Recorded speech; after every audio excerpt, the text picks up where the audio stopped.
देखिए latest episodes बिल्कुल ad free. Bharat Ratna doctor Bhimrao Ambedkar को कोटि कोटि नमन। ये कार्यक्रम डॉक्टर भीमराव अंबेडकर के जीवन पर आधारित है, जहां भारत की जनता के प्रति उनके योगदानों को पूरी सजगता से चित्रित और रेखांकित करने का प्रयास है। कार्यक्रम में दिखाई गई घटनाएं लब्ध पुस्तकों से ली गई हैं। इस कार्यक्रम के जरिए चैनल की ओर से एक विश्वसनीय, सजग और सकारात्मक प्रयास है कि डॉक्टर बाबा साहेब भीमराव अंबेडकर के जीवन की संघर्ष यात्रा एवं गौरव गाथा पूरे आदर के साथ घर घर पहुंचे और उनके योगदानों से सभी संपूर्णता में परिचित और आह्लादित हों।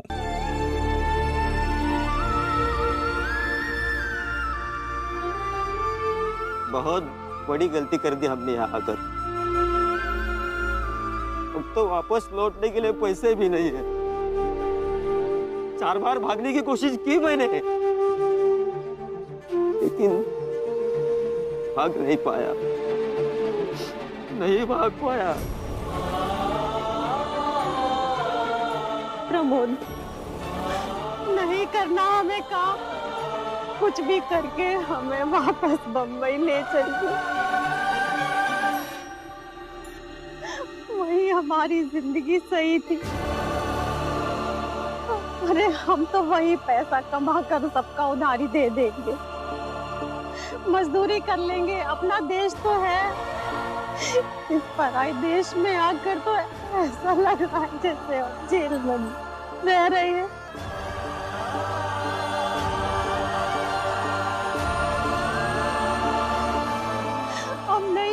बर्दाश्त हमसे नहीं होता। आधे पेट खाना देते हैं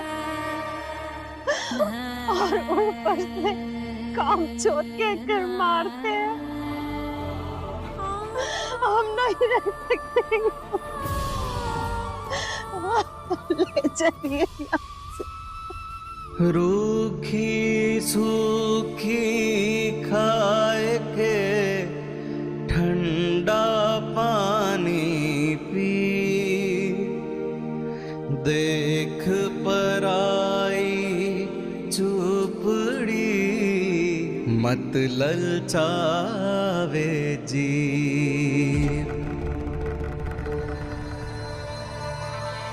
अच्छा, तो तुम दोनों यहाँ छुपे हो, काम चोरों हो, खड़े हो जाओ, काम करो।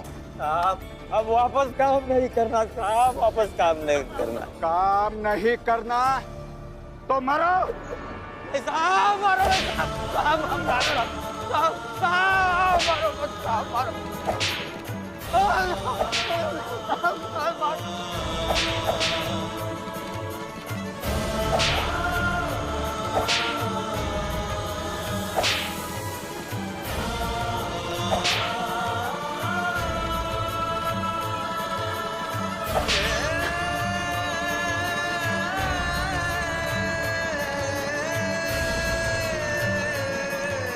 काश हम गिरमिटिया मजदूर न बने होते।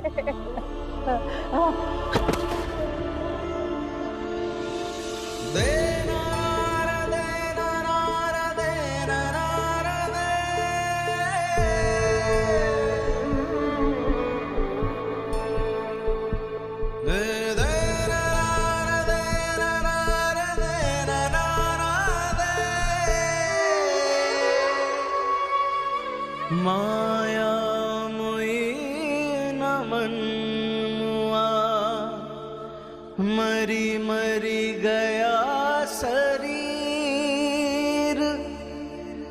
आशा तृष्णा ना मुई, यो कह गए कबीर, यो कह गए कबीर। तारा दे रे ना, दे ना, दे ना, तारा दे रे ना, दे ना, दे ना।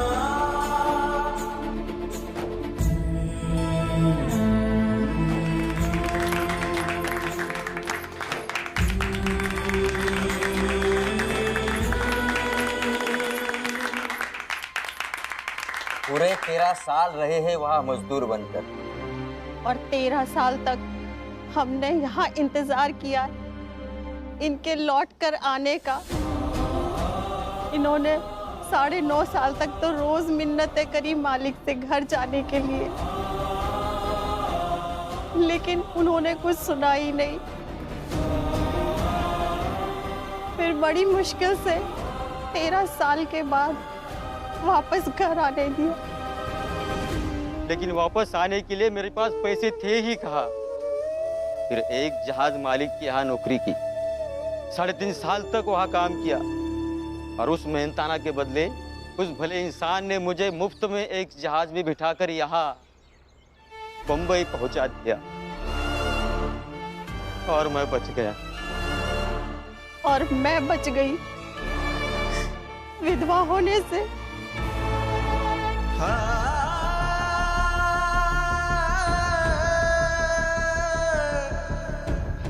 ये गलती आप सब लोग मत कीजिए। मत बनिए गिरमिटिया मजदूर, मत बनिए।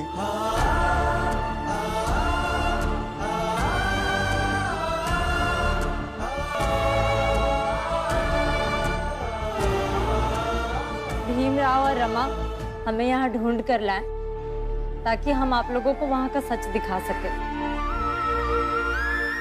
और आप लोगों को बता सके कि वहाँ जाने से होता क्या है।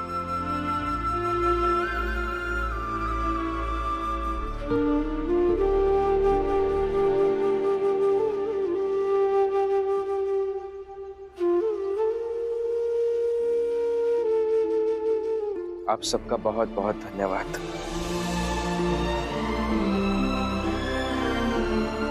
अब फैसला आप सबको करना है।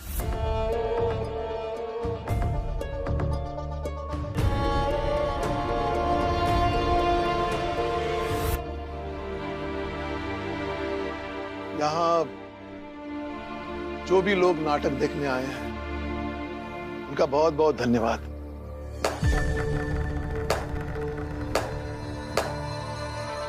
राम जी, ये तालियां इस वाहियात नाटक के लिए नहीं है। ये तालियां हैं तेरी गैरत के लिए। कम से कम इस परिवार में कोई एक तो है जो अभी भी सच बोल रहा है। सुना तुम सबने? नाटक था ये, ढोंग।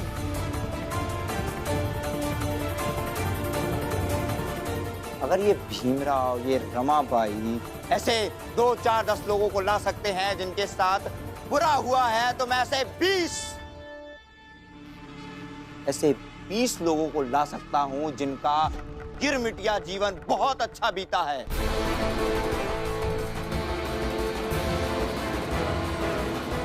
अच्छा, तो जाइए लेकर आइए 20 लोगों को, हम भी उनका सच देखते हैं। जितने मर्जी चाहे ले आए, लेकिन 20 कहाँ है ना, तो वो भी आ जाएंगे। हाँ तो जाइए ना, मैंने भी यही कहा, जाइए और लेकर आइए, सिर्फ बोलिए मत। प्रचंड देव जी, नरोत्तम जोशी, हम भी देखना चाहते हैं वो 20 लोग कौन है जो गिरमिटिया मजदूर बनकर खुश है। नरोत्तम जोशी और प्रचंड देव जी, चाहिए और ले आइए, हम सब इंतजार करेंगे। अब तो ले ही आइए। हमें भी इंतजार रहेगा प्रचंड देव जी।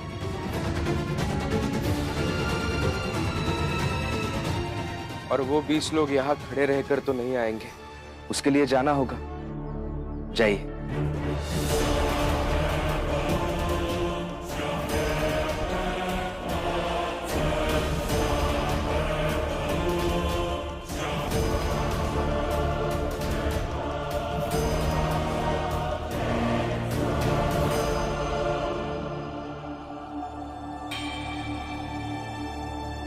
हम भी चलते हैं।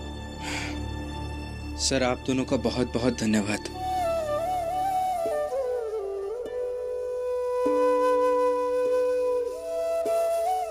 तो भीमराव जी, हम लोग भी चलते हैं, आज्ञा दीजिए।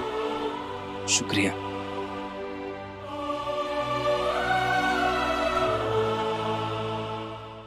माखी गुड़ में पंख रहे लिपटाए, हाथ मेल और सर धुने, लालच बुरी बला। आप लोगों को क्या हो गया? आप सब लोग इतने गंभीर क्यों हैं? बाला भैया, शांत रहिए और सबको शांत रहने दीजिए। किसी अच्छी चीज को देखकर अगर सब लोग खामोश हो गए हैं तो ऐसी खामोशी को मत तोड़िए। मैं कुछ गलत थोड़ी ना बोल रहा हूँ, सही बात बता रहा हूँ। कृपा करके आप अभी कुछ मत बोलिए। आपको विदेश जाना है ना, चले जाइएगा, मैं भी आपके साथ ही चलूंगी। पर अभी इन लोग को सोचने दीजिए और इन्हें इनका फैसला खुद करने दीजिए।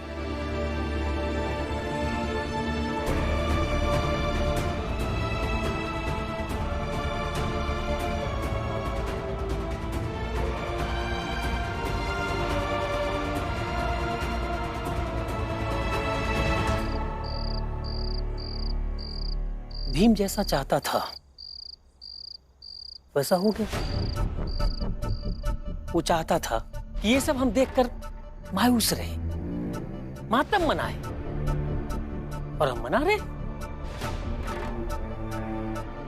बिल्कुल ठीक कह रहे हैं आप हितेश काका, मैं आपकी बातों से बिल्कुल सहमत हूँ। आप सब लोग ध्यान से सोचिए, हम सब जब कभी भी भीम की पढ़ाई से या उसके सोचने के तरीके से सहमत नहीं होते और उसे रोकने के लिए या समझाने के लिए जो कुछ भी करते हैं, उसे सुनकर या देखकर भीम कभी मायूस होता है, मातम मनाता है? नहीं ना? तो हमें भी नहीं मनाना चाहिए। और इस वक्त हमें उसकी बातों पर ज्यादा ध्यान नहीं देना चाहिए।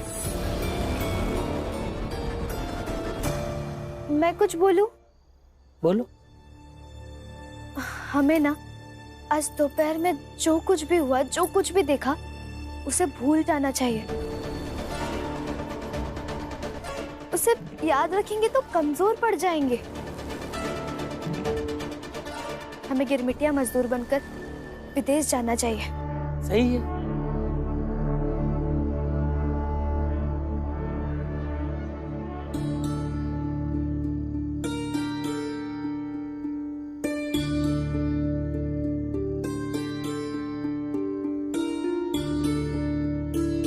पता नहीं आज जो नाटक इन सबके सामने प्रस्तुत हुआ है उसका कितना असर हुआ होगा इन लोगों पर।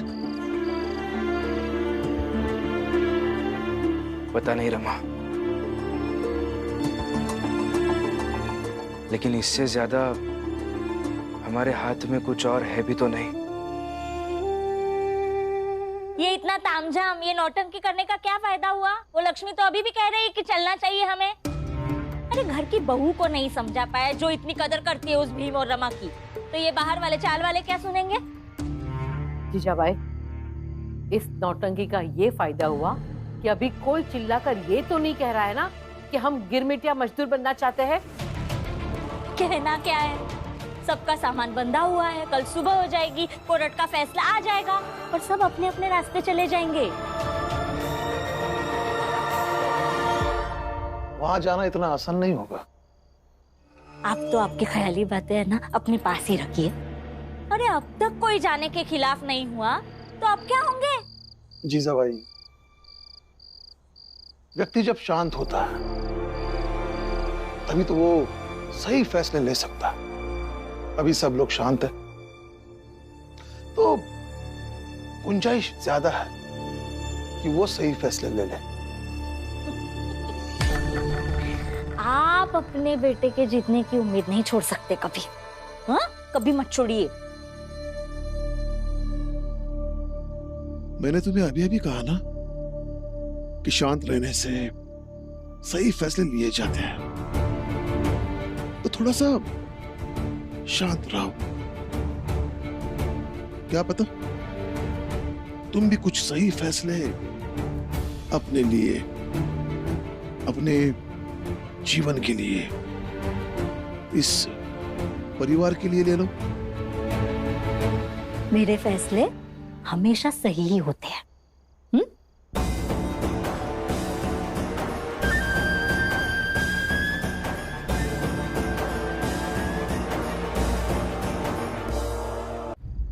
पता नहीं कल क्या होगा।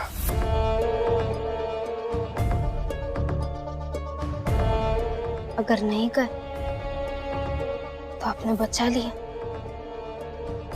और अगर चले गए उन्हें जीवन भर याद रहेगा कि आपने इन्हें रोका था। और आपको दोनों ही अवस्था में संतोष करना चाहिए।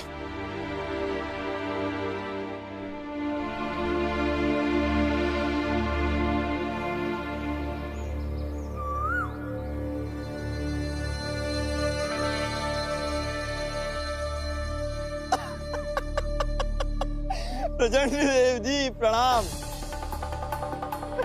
आज कितना शुभ दिन है।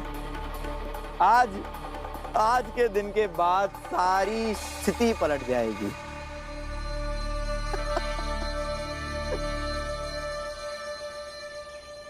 प्रचंड देव जी, मैं यहाँ इतनी महत्वपूर्ण बातें कर रहा हूँ और आप यहाँ सूरज को देख रहे हैं। नरोत्तम, हाँ, हम देख रहे हैं कि कल सुबह जब ये सूर्य उदय होगा तो उस भीमराव की चाल के लोग समंदर के बीच में होंगे। ये सूर्य कल हमारे लिए उदय होगा और भीमराव के लिए अस्त। एक बार वो भीमराव हार गया तो फिर उसे उसकी हैसियत और औकात पता चल जाएगी। बहुत ज्ञानी है प्रचंड देव जी, एकदम उचित कहा। कल होगा उस भीमराव का सूर्यास्त और हमारा सूर्योदय। लेकिन उसके लिए पता है सबसे ज्यादा जरूरी क्या है? हमारा समय पर अदालत पहुंचना। तभी तो हमारे पक्ष में फैसला आएगा। और एक बार फैसला हमारे पक्ष में आ गया ना तो घसीट कर लेकर जाऊंगा भीम के चौल वालों को, वाला की पत्नी को, लक्ष्मी को, सबको घसीट कर लेकर जाऊंगा जहाज पर। एक एक को घसीट कर ले आना, मजा आएगा। सर, मैं मेरी तरफ से जितना भी कर सकता था वो मैंने किया। आपकी तरफ से कानूनी रूप में जो कर सकते हैं वो अभी आप अदालत में करेंगे ही। फिर भी देखते हैं कि क्या नतीजा निकल कर आता है। बिल्कुल सही नतीजा निकलेगा भीमराव। गोखले साहब भी अपनी टीम के साथ अंग्रेजी हुकूमत से इस मुद्दे पर लड़ने गए हैं। मैंने अभी उनकी पूरी टीम को जाते हुए देखा है। जाते हुए देखा मतलब गुरुजी? मतलब उन्होंने फैसला किया है कि वो पैदल जाएंगे ताकि एक तरह की पदयात्रा भी हो जाए और हमारा संघर्ष भी दिखे। क्या आप मुझे बताएंगे किस रास्ते से जा रहे हैं वो? मैंने आज तक उन्हें कभी देखा भी नहीं है, उनसे मिला भी नहीं हूँ। आज एक बार देख तो लो। वो जो सड़क जा रही है स्टेशन की तरफ, हाँ, बिल्कुल उसी दिशा में। धन्यवाद गुरुजी। सर, मैं आपसे कोर्ट के बाहर मिलता हूँ। अरे भीमराव, ऐसे दौड़ते हुए कहाँ जा रहे हो? ऐसे तो भीमराव शांत और गंभीर रहता है, लेकिन आज ऐसे कहाँ भाग रहा है? अरे वो वहाँ उस चौराहे से गोपाल कृष्ण गोखले साहब गुजरने वाले हैं। भीम उन्हीं से भागता हुआ मिलने गया है। अच्छा, अब समझ आया। सुना है कि भीम गिरमिटिया मजदूरों के खिलाफ अपनी चाल में लड़ाई लड़ रहा है और वो गोखले साहब से मदद की उम्मीद भी किए हुए है। सही भी है। गोपाल कृष्ण गोखले साहब से उम्मीद नहीं रखेगा तो किससे रखेगा भीमराव? और भाऊ, हमको तो लगता है कि आज की तारीख में हम भारतीयों की आवाज अगर अंग्रेजी सरकार तक कोई पहुंचा सकता है तो वो है गांधी जी और गोखले साहब। सही बात है। और किसी में इतनी हिम्मत है कि अंग्रेजों के सामने अपनी मांग रख सके? देख लेना, हमारा देश जब भी आजाद होगा ना, उसकी आजादी में गोखले साहब का योगदान गिना जाएगा। अरे हम तो हमारी आंखों के सामने संघर्षों को देख रहे हैं। लेकिन हमारे बाद गोखले साहब को पढ़ा जाएगा, सुना जाएगा, कहा जाएगा और उनके बारे में बातें भी होंगी। और तो और गोखले साहब की बनाई गई संस्था हम लोग के लिए कितना काम करती है। हम गरीब मजदूर शोषित लोगों के लिए तो वो मसीहा है, मसीहा। हमने भी गोखले साहब का भाषण सुना था। अरे क्या बोल रहे थे वो। अरे वो बोल रहे थे और लोग खड़े खड़े चिल्ला रहे थे, गोखले साहब जिंदाबाद, गोखले साहब जिंदाबाद, गोखले साहब जिंदाबाद, गोखले साहब जिंदाबाद, गोखले साहब जिंदाबाद।